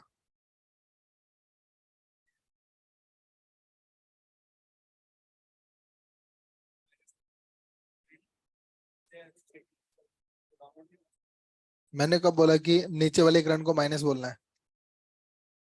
अभी एरो उल्टा कर दे, नीचे वाली प्लस बन जाएगी।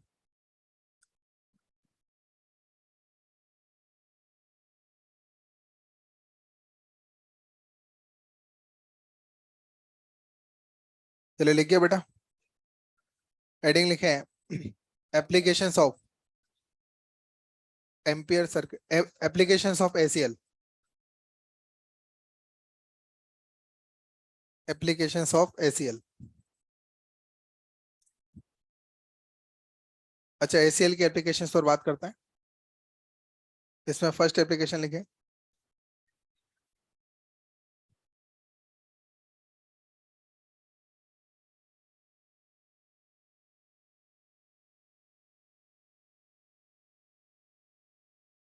Magnetic field due to,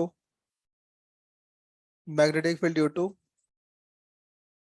current carrying long thin wire, magnetic field due to current carrying long thin wire.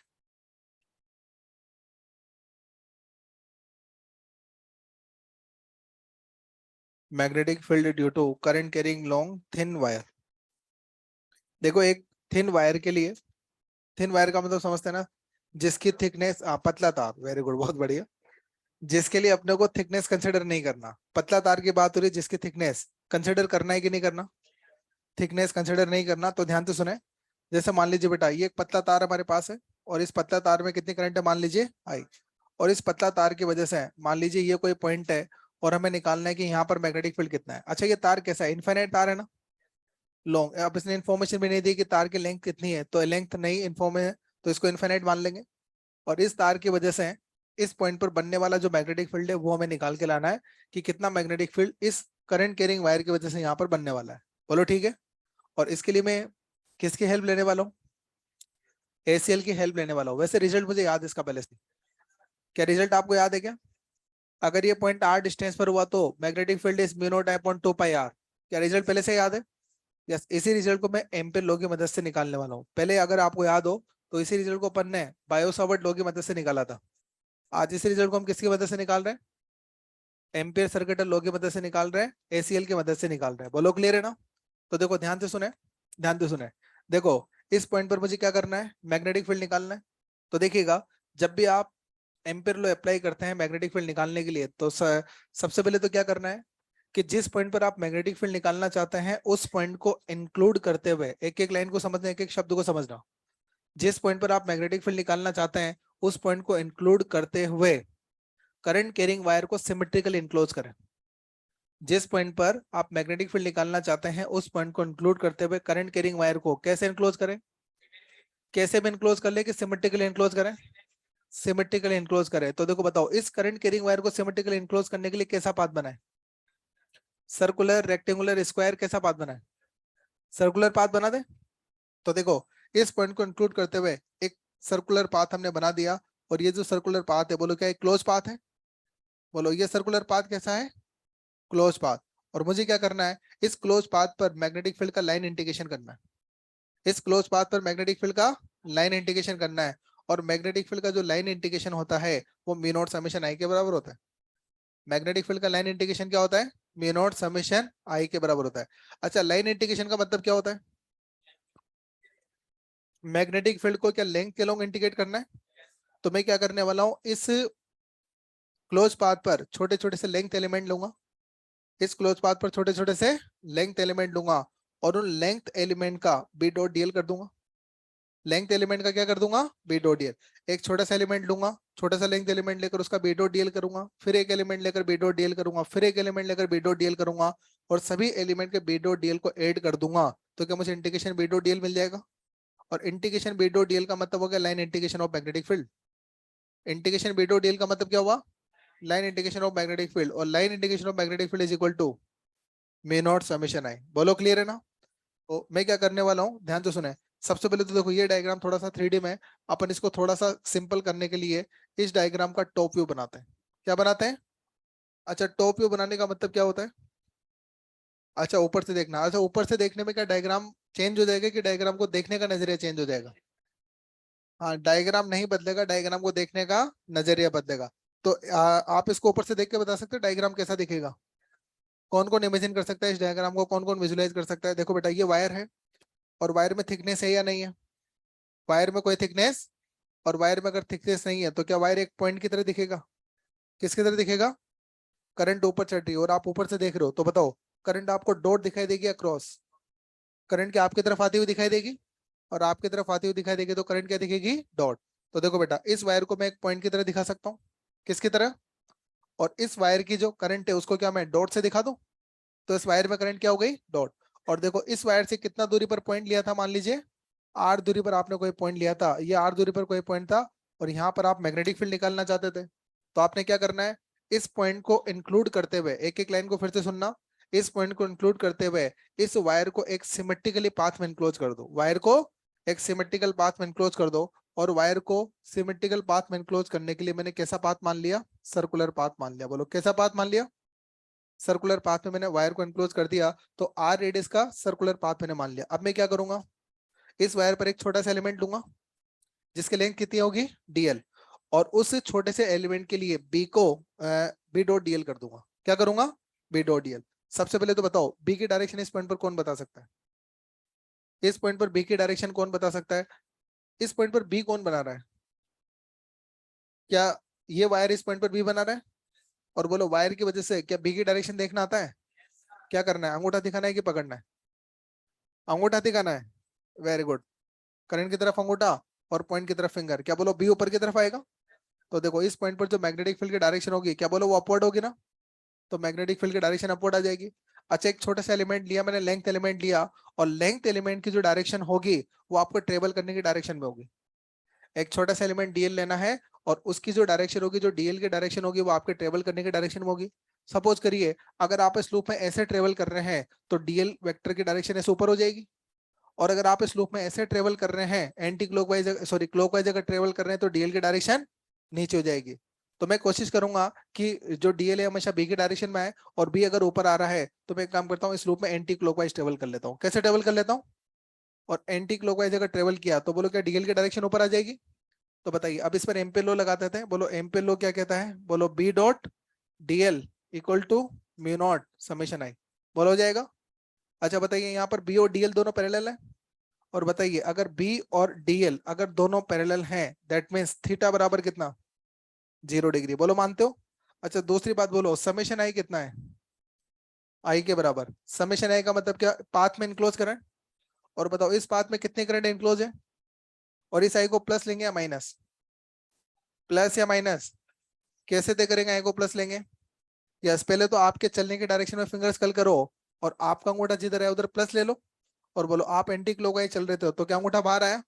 और अंगूठा बाहर आया तो ये वाली करंट भी क्या बाहर आ रही है? तो बोलो आपके अंगूठे के डायरेक्शन में अगर कोई करंट है तो वो प्लस होगी, और अंगूठे के अपोजिट कोई करंट है तो वो माइनस होगी। यहाँ पर करंट आपके अंगूठे के डायरेक्शन में, तो बोलो क्या प्लस आ जाएगा? तो बोलो ये करंट को क्या लेंगे, प्लस आई या माइनस आई? प्लस आई। मैंने ले लिया। अच्छा, उसके बाद देखो ये हो गया आपका इंटीग्रेशन बी डॉट डीएल। अच्छा, बी डॉट डीएल का मतलब क्या? B DL cos theta. और थीटा की जगह कौन आएगा? 0। क्या कोस 0 1 होता है? और कोस 0 1 होता है, तो बोल बेटा ये क्या हो गया? बीडीएल। क्या कोस 0 1 लिख दिया? इसके बाद ये हो गया म्यू नॉट समेशन आई। अच्छा, अब एक और बात बताइए, ध्यान से सुनना। बोलो इस पाथ पर कोई सा भी पॉइंट आप ले लीजिए, जैसे ये वाला पॉइंट मैंने लिया, और ये पॉइंट कितनी दूरी पर है? आर दूरी पर। यहाँ पर अगर पॉइंट लेते तो भी कितनी दूर होता? यहाँ पर भी कोई पॉइंट लेते हैं आर। क्या मैं बोल सकता हूँ इस पाथ का हर एक पॉइंट क्या वायर से इक्वल डिस्टेंस पर है? और सभी पॉइंट अगर इक्वल डिस्टेंस पर आ रहे हैं, तो बताइए इस पाथ के हर पॉइंट पर बी का वैल्यू फिक्स होगा या अलग होगा? क्या बोलो इस पाथ के हर पॉइंट पर क्या बी का वैल्यू सेम होगा? और बी का वैल्यू अगर पाथ के सभी पॉइंट पर सेम है, तो मैं बोल सकता हूँ कि बी की वैल्यू इस पाथ के लॉन्ग कांस्टेंट है। और जो चीज कांस्टेंट होती है क्या इंटीग्रेशन से बाहर आ जाती है? बताइए बी इंटीग्रेशन में रहेगा कि बाहर आ जाएगा? बी बाहर आ जाएगा। और बी बाहर आने के बाद में इंटीग्रेशन डीएल, अंदर क्या रहेगा? Integration DL. अच्छा, डीएल का मतलब क्या? एक एलिमेंट का लेंथ था, और इंटीग्रेशन डीएल का मतलब पूरे पाथ का लेंथ। डीएल का मतलब एक एलिमेंट का लेंथ, और इंटीग्रेशन डीएल का मतलब पूरे पाथ का लेंथ। क्या बोलो, सभी एलिमेंट के लेंथ को अगर जोड़ दूंगा क्या वो पूरे पाथ के लेंथ के बराबर आ जाएगा? और बोलो आपने जो पाथ लिया है वो कैसा पाथ है? Circular path. आपके पाथ की रेडियस कितनी है? आर। तो आपके पाथ के लेंथ क्या 2 पाई आर? बताइए इंटीग्रेशन डीएल को क्या लिखना चाहिए? 2 पाई आर। बोलो equal to mu naught into I. अब देखो बेटा, आपको बी निकालना था, तो बोलो बी निकालने के लिए क्या आ गया? म्यू नॉट आई अपॉन में 2 पाई आर। और क्या ये रिजल्ट हम ऑलरेडी जानते थे? तो इस तरह से आपने एम्पेयर लॉ लगाकर एक इनफाइनाइट थिन वायर का मैग्नेटिक फील्ड निकाल दिया। ठीक है, देख ले बेटा। और कहीं भी कोई कंफ्यूजन है तो पूछ लें इसमें। अगर कोई छोटा भी कंफ्यूजन है तो आप पूछ सकते हैं इसमें। नहीं है? और वैसे मैं एक बात बताऊं, this is very similar to Gauss theorem. आपको अगर याद हो तो गॉस थ्योरम पे हम इस तरह से लगाते थे। हाँ, गॉस थ्योरम में हम क्या करते थे, ई का एरिया के रेस्पेक्ट में इंटीग्रेट करते थे, और यहाँ पर बी को लेंथ के रेस्पेक्ट में इंटीग्रेट कर रहे हैं। अगर आपको थोड़ा बहुत गॉस थ्योरम याद दिलाऊं, इधर देखो आप एक बार पहले। जैसे मैं बोलता था यार, पॉइंट चार्ज का आर दूरी पर इलेक्ट्रिक फील्ड निकाल के दो गॉस थ्योरम से, क्या निकालना सिखाया था मैंने? किस किस को पॉइंट चार्ज के कारण आर दूरी पर इलेक्ट्रिक फील्ड निकालना सिखाया था? सबको। नहीं, मैं देख रहा हूँ कि कुछ लोगों को नहीं सिखाया, वो भाई नहीं पता मतलब नहीं सिखाया। अच्छा बोलो, क्या करना था बोलो? वहां पर भी ये शब्द थे। क्या जिस पॉइंट पर आपको इलेक्ट्रिक फील्ड निकालना है उस पॉइंट को इंक्लूड करते हुए इस चार्ज को एक सिमेट्रिकली क्लोज सरफेस से एनक्लोज करिए। सिमेट्रिकली क्लोज सरफेस एनक्लोज करने के लिए क्या मैंने एक स्फेरिकल सरफेस लिया था? कैसा सरफेस था? शब्दों को पकड़ना, यहाँ पर सरफेस लेनी होती थी, यहाँ पर पाथ लेना होता है। और यहाँ पर जो सरफेस हम लेते थे उसको बोलते थे गॉसियन सरफेस। क्या बोलते थे? और यहाँ पर जो क्लोज पाथ देंगे एम्पियर लॉ लगाने के लिए, दैट इज एम्पिरियन पाथ। क्या बोलेंगे? गॉस थ्योरम में क्लोज सरफेस लेते थे, नाम होता था गॉसियन सरफेस। एम्पियर लॉ लगाने के लिए क्लोज पाथ लेंगे और नाम क्या होगा? एम्पिरियन पाथ। तो ये एम्पिरियन पाथ यहाँ लेते हैं, यहाँ पर गॉसियन सरफेस होती थी। अच्छा, फिर क्या करता था बोलो? गॉसियन सरफेस पर एक छोटा सा एलिमेंट लेकर, जैसे मान लीजिए यहाँ पर इलेक्ट्रिक फील्ड कितना था? ई। तो इस छोटे से एलिमेंट का फ्लक्स निकालता था। और छोटे से एलिमेंट का बोलो फ्लक्स क्या होता था? ई डॉट डी एस। क्या होता था? और बताइए ई और डी एस क्या एक ही डायरेक्शन में थे? छोटे से एलिमेंट का फ्लक्स था ई डॉट डी एस, और पूरी सरफेस का फ्लक्स क्या होता था? Integration E dot D s. और this is equal to q enclose upon epsilon naught. बोलो। और फिर मैं क्या बोलता था, इस सरफेस के सभी पॉइंट्स पर क्या इलेक्ट्रिक फील्ड का वैल्यू सेम होगा? क्योंकि सरफेस का हर पॉइंट क्या चार से इक्वल दूरी पर है, तो इलेक्ट्रिक फील्ड सब जगह सेम होगा। तो इलेक्ट्रिक फील्ड को कांस्टेंट होने से क्या बाहर लिखता था। और इंटीग्रेशन डीएस का मतलब पूरी सरफेस का एरिया, और पूरी सरफेस का area was 4 pi are square, यही होता था। सरफेस में कितना चार्ज इनक्लोज है? Capital Q divided by epsilon naught, तो रिजल्ट आता था के क्यू बाई आर स्क्वायर। याद आ रहा है? बस एज इट इज वही का वही काम यहाँ पर करने वाला है। बस यहाँ पर इलेक्ट्रिक फील्ड की बात होती है, यहाँ पर मैग्नेटिक फील्ड की बात हो रही है।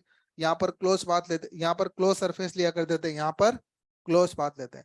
यहाँ पर सरफेस इंटीग्रेशन था, यहाँ पर लाइन इंटीग्रेशन। वहां पर इनक्लोज चार्ज था, यहाँ पर इनक्लोज करंट। लिख दो बेटा।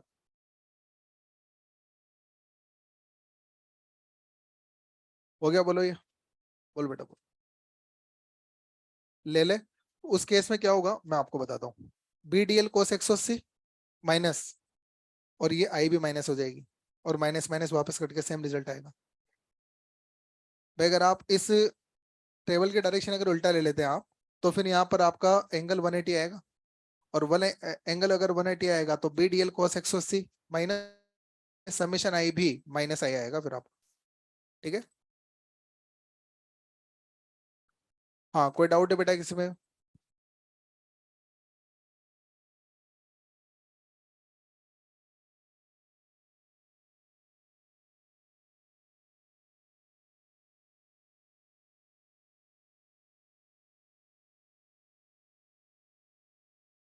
चले हेडिंग लिखें। नेक्स्ट हेडिंग लिखें, magnetic field due to, magnetic field due to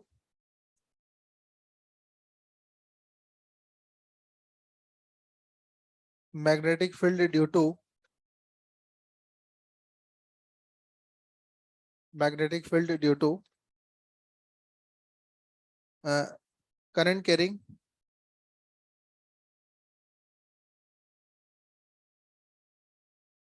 current carrying long solid cylindrical wire, magnetic field due to current carrying long solid cylindrical wire, solid cylindrical wire. अच्छा, long का मतलब infinite हो गया.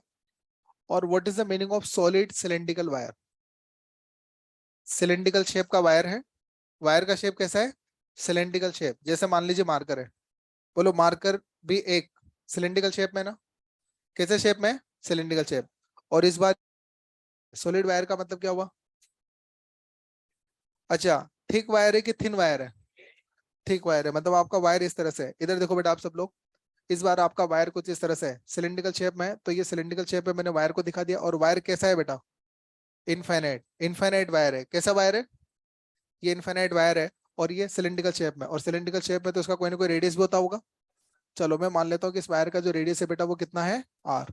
और इसमें current. अच्छा, ये सॉलिड है या होलो है? सॉलिड का मतलब कि अंदर मसाला भरा हुआ है. यस, इसके अंदर खाली है, मसाला भरा हुआ है. हाँ बिल्कुल. और ये इनफाइनाइट तक है तो एंड पॉइंट दिखा नहीं सकता मैं इसका. ये इनफाइनाइट वायर हो गया. बोलो क्लियर है ना? और इस तार में मान लीजिए आई करंट चल रही है. कितनी करंट चल रही है? अब एक बात बताओ, अगर कोई तार को मैंने ऐसे रखा हुआ है और मैंने बोला कि इसमें आई करंट चल रही है, तो आप ही बताइए बेटा इसमें करंट चलने के कितने आइडिया हो सकते हैं? दो. या तो करंट तार में ऊपर चढ़ेगी या करंट तार से नीचे उतरेगी. और कोई तीसरा ऑप्शन आपके पास है? इस तार में करंट चलाने के दो ही आइडिया हो सकते हैं, या तो करंट ऊपर चढ़ेगी या करंट नीचे उतरेगी. कोई एक डायरेक्शन माननी थी, मैंने मान ली इसमें करंट ऊपर चढ़ रही है. करंट कहाँ चढ़ रही है? ऊपर. तो देखो बेटा ये तार है और इस तार में कितनी करंट चल रही है? आई. अच्छा, ये करंट पूरे क्रॉस सेक्शन के अंदर यूनिफॉर्मली डिस्ट्रीब्यूटेड है. ये आई करंट पूरे क्रॉस सेक्शन में यूनिफॉर्मली डिस्ट्रीब्यूटेड. किसी एक पॉइंट से पास होने वाली करंट नहीं है. ये आई करंट इसके पूरे क्रॉस सेक्शन में चल रही है. और वैसे भी आपको बता दूं, करंट कहाँ से चलती है? जहां पर कंडक्टिंग मटेरियल होता है करंट वहां से चलती है. और क्या बताइए, क्या पूरे तार के पूरे क्रॉस सेक्शन में कंडक्टिंग मटेरियल है? तो ये जो आई करंट है इस पूरे क्रॉस सेक्शन में यूनिफॉर्मली डिस्ट्रीब्यूटेड है. आई करंट पूरे क्रॉस सेक्शन में क्या है बेटा? यूनिफॉर्मली डिस्ट्रीब्यूटेड है. और आपसे बोला जाता है कि इस तार की वजह से कितना के दीजिए. और मैग्नेटिक फील्ड निकालने के लिए चार लोकेशन हमसे बोली जाती है. यस, सबसे पहला लोकेशन आउटसाइड द वायर कितनी होगी करंट मैग्नेटिक फील्ड. दूसरा, इस वायर की सरफेस पर मैग्नेटिक फील्ड कितना है बताइए. वायर के अंदर वाले पॉइंट पर मैग्नेटिक फील्ड बताइए. और वायर की सेंटर स्पेयर में होता है, सर्कल में होता है, वायर में एक्सिस होती है. सिलेंडर में तो एक्सिस होती है ना. सिलेंडर की एक्सिस पर मैग्नेटिक फील्ड बताइए. कहाँ बताइए? तो चार लोकेशन पर आपसे मैग्नेटिक फील्ड पूछेगा. Outside the wire, at the surface of wire, inside the wire and at the axis of wire. बोलो क्लियर है? चारों पॉइंट पर एक एक करके बात करते हैं. सबसे पहले बात करते हैं आउटसाइड द वायर की. कहाँ बात करते हैं? आउटसाइड द वायर की बात करते हैं. अच्छा, आउटसाइड का मतलब ध्यान से सुनना. देखो वायर की रेडियस कितनी है? Capital are. वायर की रेडियस कितनी है? चलो मान लेते हैं ये जो आउटसाइड वाला पॉइंट है ना बेटा, यहाँ पर ये जो आउटसाइड वाला पॉइंट है, मान लेते हैं कि इसकी डिस्टेंस आर है. और मैं एक बात बता दूं, वायर के मामले में जो भी डिस्टेंस मेजर होती है वो हमेशा एक्सिस से मेजर होती है. कुछ कुछ चीजें स्टैंडर्ड होती है. जैसे स्पेयर के केस में जो भी डिस्टेंस मेजर होती थी वो सेंटर से मेजर होती थी. याद है? इलेक्ट्रोस्टेट में मैंने स्पेयर के इलेक्ट्रिक फील्ड के फॉर्मूला निकाल के दिए थे. स्पेयर्स के इलेक्ट्रिक फील्ड के फॉर्मूलाज निकाल के दिए थे, याद है? तो फॉर्मूला में जो भी डिस्टेंस आती थी वो हमेशा सेंटर से आती थी. यहाँ पर मैं वायर्स की वजह से मैग्नेटिक फील्ड निकाल के दे रहा हूँ. और जो मैग्नेटिक फील्ड के फॉर्मूलाज में जो भी डिस्टेंस आया करेंगी वो एक्सिस से आया करेंगी. कहाँ से आया करेंगे? वायर के एक्सिस से जो भी डिस्टेंस होंगे वो यहाँ पर आया करेंगे. तो देखो मैंने मान लिया जिस पॉइंट पर मुझे मैग्नेटिक फील्ड निकालना है वो एक्सिस से आर दूरी पर है. कितना दूर है?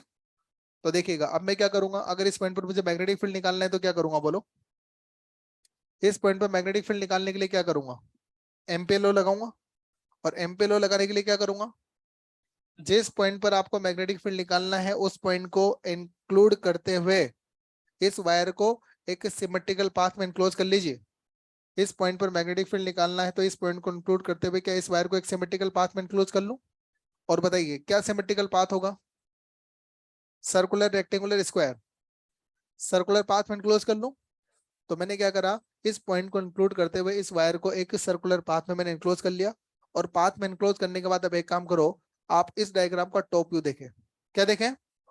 अच्छा एक और बात बताइए, ये पॉइंट आउटसाइड है, इस आउटसाइड पॉइंट को लिखने के और भी तरीके हो सकते हैं. या तो मैं लैंग्वेज में लिख के दे दूं कि पॉइंट आउटसाइड है, या मैं ये भी बोल सकता हूँ कि पॉइंट की दूरी रेडियस से ज्यादा है. अगर पॉइंट की दूरी रेडियस से ज्यादा है दैट मींस वो पॉइंट आउटसाइड द वायर के इनसाइड द वायर. अगर मैं बोलूं पॉइंट की दूरी रेडियस के बराबर है सरफेस पर, पॉइंट कहाँ पर है? अगर पॉइंट की दूरी रेडियस से छोटी है, यस, क्या इनसाइड है ना, और पॉइंट की दूरी 0 है, क्या पॉइंट एक्सिस पर ही है ना, तो पॉइंट बाहर को मैं ऐसे लिख सकता हूँ, सरफेस पर ऐसे लिख सकता हूँ, इनसाइड ऐसे लिख सकता हूँ, और एक्सिस पर पॉइंट है इसको ऐसे लिख सकता हूँ। बोलो क्लियर है? चलो सबसे पहले मैं बात कर रहा हूँ आउटसाइड की, और आउटसाइड के लिए जो दूरी होगी वो रेडियस से ज्यादा होगी। बोलो क्लियर है? तो इस पॉइंट को इंक्लूड करते हुए मैंने क्या बना लिया, एक क्लोज पाथ बना लिया, और क्लोज पाथ पर मैं लगाने जा रहा हूँ एम्पियर लॉ। क्या लगाने वाला हूँ? तो मैं क्या करूंगा, क्लोज पाथ का इंटीग्रेशन बी डॉट डीएल करूंगा, और वो बी डॉट डीएल क्या म्यू नॉट समेशन आई के बराबर होगा। अच्छा, सबसे पहले तो आप एक काम करें, इस डायग्राम का टॉप व्यू देखें। बोलो क्या देखें? यस, इस डायग्राम का टॉप व्यू कौन कौन देख के बता सकते हैं, जल्दी बोले। इस डायग्राम का टॉप व्यू मुझे इमेजिन करके बताना है। बोलो अगर आप इस डायग्राम को टॉप से देखोगे तो ये वायर एक डॉट दिखेगा या डिस्क दिखेगा? क्या सॉलिड डिस्क दिखेगा? आप अगर इस डायग्राम को टॉप से देखोगे तो ये वायर क्या दिखेगा, डिस्क दिखेगा। फील करके देखो ना, जैसे मार्कर मेरे हाथ में, क्या सॉलिड सिलेंड्रिकल वायर? इसको मैं ऊपर से देखूंगा तो बोलो क्या दिखेगा, एक पॉइंट दिखेगा, सर्कल दिखेगा, डिस्क दिखेगा? सर्कल या डिस्क, रिंग या डिस्क? ऊपर से देखने पर क्या डिस्क दिखेगा? तो देखो बेटा, ऊपर से अगर देखेंगे तो ये सॉलिड वायर है, इसलिए डिस्क की तरह दिखेगा, तो ये सॉलिड वायर हो गया इस तरह से। बोलो इसमें कितनी करंट है, आई, और ये आई डॉट दिखेगी क्रॉस, आपकी तरफ आ रही है तो क्या बोलो डॉट दिखेगी। और मुझे क्या करना है कि इस सेंटर से, इस सॉरी इस वायर के एक्सिस से आर दूरी पर कोई पॉइंट लेकर वहां पर मैग्नेटिक फील्ड निकालना है। तो बोलो मैंने क्या करा था, इस पॉइंट को इंक्लूड करते हुए क्या वायर को इनक्लोज कर लिया था, एक सिमेट्रिकल पाथ में इनक्लोज कर लिया था। तो जब आप वायर को सिमेट्रिकल पाथ में अगर इनक्लोज करते हो तो इस तरह से ये इनक्लोज पाथ बन जाएगा। अरे बोलो क्लियर है? अच्छा, अब क्या करने वाले हो बोलो, यहाँ पर एक छोटा सा एलिमेंट लोगे और उसका बी डॉट डीएल लिखोगे, और उस बी डॉट डीएल को इंटीग्रेट करके क्या म्यू नॉट समेशन आई के बराबर कर दोगे। अच्छा, तो सबसे पहले यहाँ पर एक एलिमेंट लिया। अच्छा, इस एलिमेंट पर बोलो बी की डायरेक्शन, इस पॉइंट पर बी की डायरेक्शन कौन कौन लिखा देगा, जल्दी बोले। इस पॉइंट पर बोलो बी की डायरेक्शन, राइट हैंड अरेंज करें सब लोग। इस पॉइंट पर बी की डायरेक्शन लिखने के लिए सब राइट हैंड अरेंज करें, सबका राइट हैंड दिखना चाहिए मुझे। बी की डायरेक्शन लिखने के लिए राइट हैंड अरेंज करें। बोलो क्या करना है, अंगूठा करंट की तरफ और फिंगर्स क्या पॉइंट की तरफ, क्या बोलो बी ऊपर की तरफ। क्या बताइए, इस पॉइंट पर क्या बोलो बी ऊपर की तरफ आएगा। अच्छा, और बोलो ये डीएल वेक्टर किधर आएगा, जिधर आप ट्रेवल कर रहे हो। अगर एंटी क्लॉकवाइज कर रहे हो तो क्या बोलो डीएल ऊपर आ जाएगा, और अगर आप क्लॉकवाइज ट्रेवल करोगे तो डीएल नीचे आ जाएगा। और मेरी कोशिश ये रहती है कि यार बी और डीएल एक ही डायरेक्शन में आ जाए, तो एक डायरेक्शन मुझे लेनी थी, मैंने एंटी क्लॉकवाइज ले लिया। अरे बोलो क्लियर है? और बताइए, लगा दो एम्पेयर लो। बोलो सबसे पहले तो बताइए, इस पाथ में इनक्लोज करंट कितनी है? बोलो इस पाथ में इनक्लोज करंट कितनी है? क्या बोलो, क्या आपके वायर की पूरी करंट को क्या पाथ ने घेरा हुआ है? क्या बोलो पूरे वायर को क्या आपके पाथ ने इनक्लोज कर रखा है? और अगर पूरे वायर को अगर पाथ ने इनक्लोज कर रखा है, वायर के पूरे क्रॉस सेक्शन को अगर पाथ ने इनक्लोज कर रखा है, तो इस पूरे क्रॉस सेक्शन में जो आई करंट है वो क्या आपके पाथ में इनक्लोज है? तो बताइए आपके पाथ में इनक्लोज करंट कितनी है, आई। बोलो हो गया। उसके बाद देखिएगा इंटीग्रेशन बी डॉट डीएल, और बोलो क्या थीटा 0 है ना, तो बोलो इंटीग्रेशन बी डॉट डीएल को क्या मैं बी डीएल लिख दूं। बोलो इक्वल टू बोलो म्यू नॉट आई। और बताइए, इस क्लोज पाथ के हर पॉइंट की दूरी वायर से सेम है, अलग है? इस क्लोज पाथ के हर पॉइंट की दूरी क्या वायर से सेम है? और अगर इस क्लोज पाथ के हर पॉइंट पर हर पॉइंट की दूरी वायर से सेम है, तो हर पॉइंट पर क्या बी सेम बनेगा? और बी सेम बनेगा तो बोलो बी की वैल्यू इस पूरे पाथ पर कांस्टेंट है, और पूरे पाथ पर अगर बी की वैल्यू कांस्टेंट है तो बी को डाल दो बाहर। अच्छा, उसके बाद इंटीग्रेशन डीएल का मतलब, इंटीग्रेशन डीएल का मतलब क्या पूरे पाथ का लेंथ, और बोलो बोलो पूरे पाथ का लेंथ कितना होगा, 2 पाई, कौन सा आर, स्मॉल आर है कैपिटल आर? Small R. हाँ, एम्पिरियन पाथ का लेंथ लेना है, क्लोज पाथ का लेंथ लेना है। जिस पाथ पर आप एम्पियर लॉ लगाने जा रहे हो उस पाथ का लेंथ लेना है, तो उस पाथ का लेंथ बोलो कितना हो गया, 2 पाई आर। कितना हो गया? उसके बाद बोलो म्यू नॉट इंटू समेशन आई। तो बोलो बेटा यहाँ से जो बी आ रहा है, बोलो बी कितना आ रहा है, म्यू नॉट आई अपॉन में 2 पाई आर। बोलो आ गया ना? अच्छा बताइए, क्या बी की डिपेंडेंसी आर पर बता सकते हैं? बोलो बी की डिपेंडेंसी आर पर क्या इनवर्स है क्या? That means B inversely proportional to 1/r। हो गया? अच्छा, और भी देखें, लिखते चले बेटा आप इनको। ये तो था आउटसाइड पॉइंट। अब उसके बाद बात करेंगे सरफेस की। बोलो सरफेस के लिए small R equal to capital R. तो बताइए सरफेस पे अगर मैग्नेटिक फील्ड निकालना है तो क्या करोगे आप?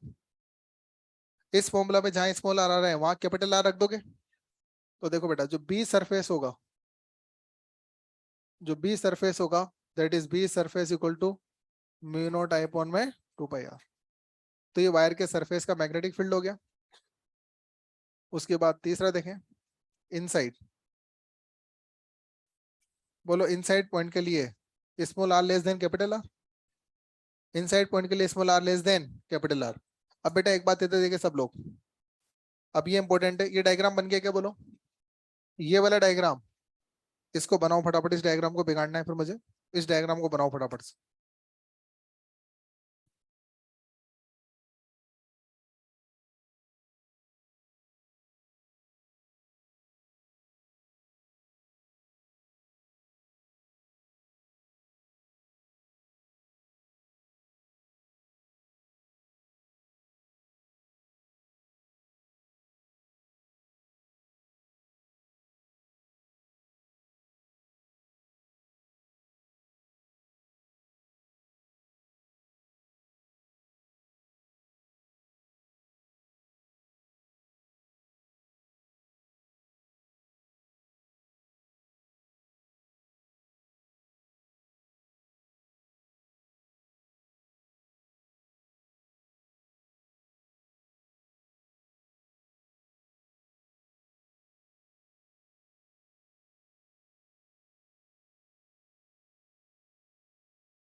चलो बेटा अब सब इधर देखो, आप एक बार सब इधर देखिए। देखो सुने बेटा, अब मैं क्या करना चाहता हूँ कि जैसे यहाँ पर कोई पॉइंट है, सपोज करिए इसकी दूरी एक्सिस से आर है, और यहाँ पर मैं मैग्नेटिक फील्ड निकालना चाहता हूँ। बोलो मुझे यहाँ पर क्या करना चाहिए, क्या इस पॉइंट को इंक्लूड करते हुए क्या एक क्लोज पाथ बना ले। ये मैंने क्लोज पाथ बना लिया, क्या बोलो ये क्लोज पाथ क्या इस पूरे क्रॉस सेक्शन का करंट इनक्लोज कर रहा है, क्या पूरा करंट इस क्रॉस सेक्शन में इनक्लोज हो रहा है या पार्शियल करंट।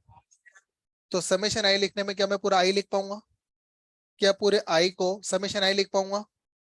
पूरा आई यहाँ पर इनक्लोज नहीं हो रहा है, आई का कुछ पार्ट यहाँ पर इनक्लोज हो रहा है, तो कितना पार्ट इनक्लोज होगा, अब इसमें मुझे मेहनत करनी है। तो ध्यान से देखो, सबसे पहले तो क्या करें, इस डायग्राम का टॉप व्यू बना दें। क्या बना दें, टॉप व्यू। तो ध्यान से देखो, अगर आप इसका टॉप व्यू बनाते हैं, अगर आप इसका टॉप व्यू बनाते हो तो देखो टॉप व्यू ऐसा दिखेगा। तो ये तो आपका वायर हो गया, सॉलिड वायर, ठीक है ना। और बताइए इस पॉइंट पर मुझे मान लीजिए मैग्नेटिक फील्ड निकालना है, तो बताइए इस पॉइंट पर मैग्नेटिक फील्ड निकालना है तो क्या करें, इस पॉइंट को इंक्लूड करते हुए एक क्लोज पाथ आप इस तरह से इमेजिन करना है। बोलो क्लियर है।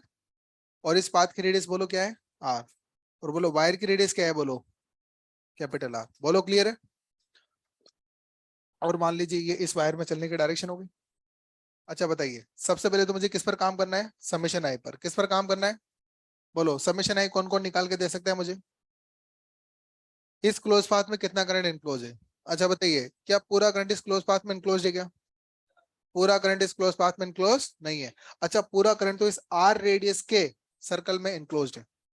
बोलो क्या पूरा करंट तो इस कैपिटल आर रेडियस के सर्कल में इनक्लोज है ना।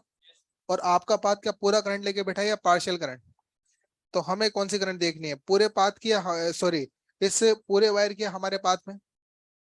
हमने जो पाथ बनाया, जो ब्लू कलर से मैंने सर्कल बना के दे रखा है, इस सर्कल में कितना करंट इनक्लोज है वो मुझे देखना है। और एक बात बताओ, करंट क्या यूनिफॉर्मली डिस्ट्रीब्यूटेड है। करंट अगर यूनिफॉर्मली डिस्ट्रीब्यूटेड है तो एक बात बताओ, इस वायर का क्रॉस सेक्शन क्या है, जिस जो वायर आपने ले रखा है उस वायर का क्रॉस सेक्शन कितना है, कौन सा आर, छोटा आर के बड़ा आर। जो वायर है उसकी रेडियस कैपिटल आर, और वायर की रेडियस अगर कैपिटल आर तो वायर का cross section pi are square. और पाई आर स्क्वायर एरिया में कितनी करंट जा रही है, I current. Pi are square area से कितनी करंट जा रही है, आई करंट। तो बताओ यूनिट एरिया से कितनी current, I upon pi are square, and that is called current density. That is called current density. Electricity याद है, what is meaning of current density, current in unit cross section area, current passing through unit cross section area, that is called current density. याद आ रहा है क्या। तो एक बात बताइए, इस वायर की करंट डेंसिटी का निकालना है तो कौन कौन निकाल देगा, बोलो करंट डेंसिटी क्या निकाल दोगे। करंट डेंसिटी का मतलब होता है करंट पर unit cross section area. Current कितनी है, आई। वायर का क्रॉस सेक्शन एरिया कितना है, पाई आर स्क्वायर। तो I upon pi are square is current density. तो देखो पाई आर स्क्वायर में कितनी करंट है, आई। यूनिट एरिया में कितनी करंट है, आई अपॉन पाई आर स्क्वायर। और जो पाथ हमने ले रखा है उसने कितना एरिया बाउंड कर रखा है, उसने इस क्रॉस सेक्शन का कितना एरिया बाउंड कर रखा है, पाई स्मॉल आर स्क्वायर। तो बोलो क्या निकाल लोगे, ये वैसा ही यूनिटरी मेथड। बचपन में ऐसे क्वेश्चन नहीं करे आपने कि 50 रुपए में 10 चॉकलेट आती है तो 20 रुपए में कितनी चॉकलेट आएगी? बहुत बढ़िया, बहुत बढ़िया। बचपन में भी ये सीन था जो भी चल रहा है। बहुत बढ़िया। 50 रुपए में 10 चॉकलेट आती है तो 20 रुपए में 1,000 चॉकलेट आएगी। बहुत बढ़िया। चले कोई बात नहीं, होता है देख। इधर देखो। अरे बचपन में ऐसे सिखाया था, इधर देख बेटा। 50 रुपए में 10 चॉकलेट, 1 रुपए में 10/50 चॉकलेट, और 20 रुपए में 10/50 × 20। तो ये आ गया आपके पास 4 चॉकलेट। ये 4 चॉकलेट आ गई। चलो सुने ध्यान से, यही काम यहाँ पर करना है मुझे। इधर देखो बेटा सब लोग, बातें नहीं यार, इधर देखो, इधर देखो। अच्छा बोलो, पाई आर स्क्वायर में कितनी करंट है? पाई कैपिटल आर स्क्वायर में कितनी करंट है? आई। तो बोलो यूनिट एरिया में कितनी करंट होगी? I/पाई आर स्क्वायर होगी। बोलो मानते हो? और बताओ, हमने जो पाथ लिया है उसका बाउंडेड एरिया कितना है? हमने जो पाथ लिया है उसका बाउंडेड एरिया क्या पाई आर स्क्वायर है? पाई स्मॉल आर स्क्वायर है। तो बोलो हमारे बाउंडेड एरिया में कितनी करंट है? बोलो I/पाई r square into pi are square. बोलो हो गया? यस, ये पाई से पाई काट दें तो बताओ समेशन आई जो आ रहा है, समेशन आई बोलो कितना आ रहा है आपका? आई इंटू आर स्क्वायर अपॉन में कैपिटल आर स्क्वायर। बोलो क्लियर है ना? तो ये तो हो गई आपके इनक्लोज करंट। अब लगा दो इस पर। और एक बात बताओ, सुने ध्यान से। जब भी आप एम्पियर लॉ लगाने के लिए सर्कुलर पाथ लोगे ना, तो ये लेफ्ट हैंड साइड तो सीधा ही लिख दिया करो, B/2πr। आप जब भी एम्पियर लॉ लगाने के लिए इंटीग्रेशन B/dl हमेशा B/2πr ही बनता है। जब भी सर्कुलर पाथ लोगे, सर्कुलर पाथ पर क्या b सब जगह सेम होगा, और जो सर्कुलर पाथ आप ले रहे हो उसकी रेडियस कितनी है? Small r। तो बोलो उस सर्कुलर पाथ की लेंथ क्या 2πr होगी क्या? कितनी होगी? 2πr। तो देखो अगर मैं यहाँ पर एम्पियर लॉ लगाऊं तो बोलो इंटीग्रेशन B/dl इक्वल टू बोलो क्या होता है? Mu naught summation I. बोलो क्या b कांस्टेंट, क्या b बाहर आ जाएगा? और integration dl is what? 2πr equal to बोलो mu naught into summation I लिखा दो जल्दी। समेशन आई लिखाओ जल्दी। बोलो I small R square upon में कैपिटल आर स्क्वायर। क्या बोलो आर से आर कटा, और आर से आर कटा तो फिर बोलो बी कितना आ गया? बोलो mu naught I are upon में 2πr। बोलो आ गया ना? और बोलो अगर ये आ गया तो फिर बोलो बी प्रोपोर्शनल टू कौन हुआ? आर। हो गया? ये रिलेशन कहाँ के लिए? सब जगह के लिए कि इनसाइड के लिए? इनसाइड के लिए। चलो और भी देखो आप, एक्सिस पर देखते हैं बेटा। एक्सिस पर देखते हैं। बोलो एक्सिस पर बोलो आर कितना होता है? 0। और अगर आर को 0 रखोगे तो बोलो बी एक्सिस कितना आ गया? अरे बोलो बी एक्सिस कितना आ गया? इसका मतलब मुझे एक और बात पता चल गई कि सॉलिड वायर अपने एक्सिस पर फील्ड नहीं बनाता। सॉलिड वायर सब जगह फील्ड बनाता है, पूरी दुनिया में फील्ड बनाएगा अपने एक्सिस को छोड़कर। सॉलिड वायर अपने एक्सिस को छोड़कर सब जगह फील्ड बनाएगा। जैसे ये सॉलिड वायर है भाई, इधर देखो ये सॉलिड वायर है, ये इसकी एक्सिस है। बोलो यहाँ पर फील्ड कितना? यहाँ पर नॉन जीरो, यहाँ पर, यहाँ पर, यहाँ पर। और ये भी पता चला है कि अगर पॉइंट अंदर है तो बी प्रोपोर्शनल टू आर का रिलेशन होता है, और पॉइंट बाहर है तो बी प्रोपोर्शनल टू 1/r का रिलेशन होता है। बोलो इस जानकारी के आधार पर कौन कौन ग्राफ बना देगा? क्या बी और आर में ग्राफ बना दोगे? और ये ग्राफ अभी लास्ट 4 सालों में 3 बार पूछा जा चुका है। यस, बी और आर का ग्राफ। क्या बोलो बी और आर में ग्राफ बना दोगे? बनाते हैं बेटा बी और आर में ग्राफ।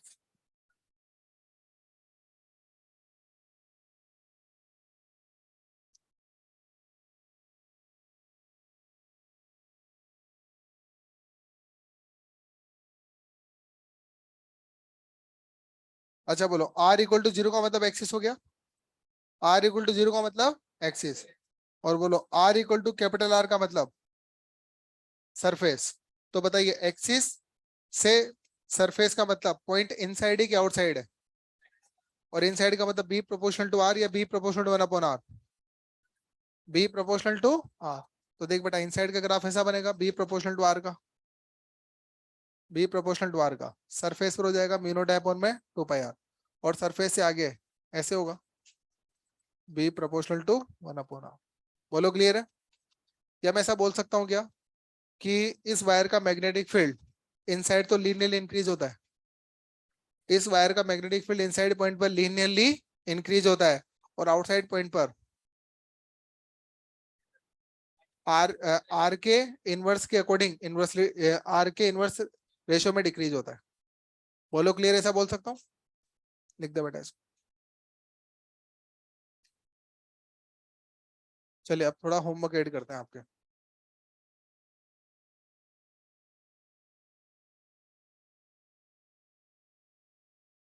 अच्छा देखो, मैंने बिगनर बॉक्स 2 में क्वेश्चन नंबर 8 तक दे दिया था।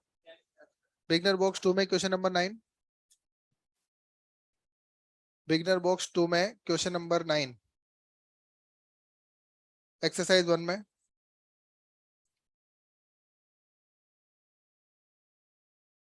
क्वेश्चन नंबर 5,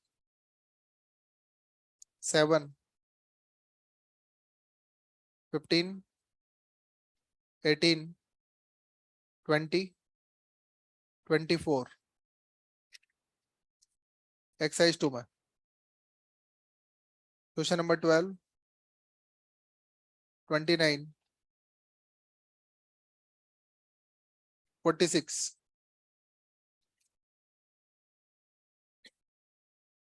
एंड 67 एक्सरसाइज 3 में क्वेश्चन नंबर 6, 7, 8 और 10। ठीक है, थैंक यू।